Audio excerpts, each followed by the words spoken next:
Hello mga beats! Another day! This is your mom Jen. Welcome to A Day in My Life Vlog!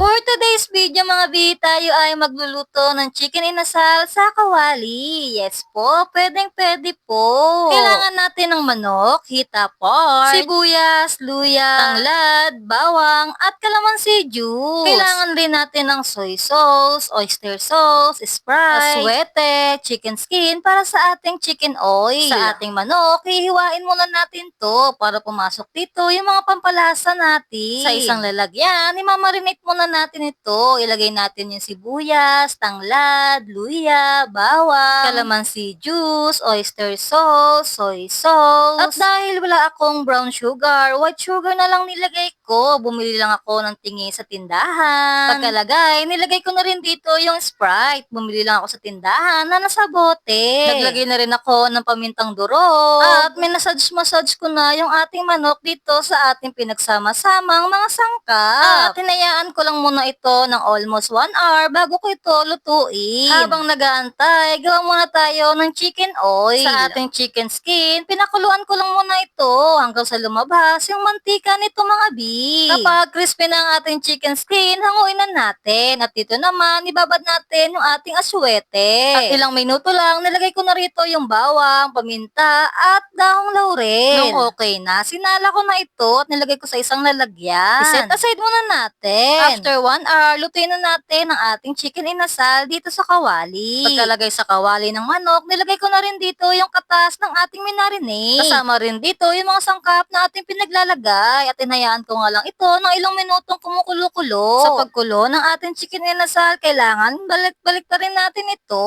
para maluto both side. Kailangan yung sabaw natin dito mga bi ay tuyong-tuyo.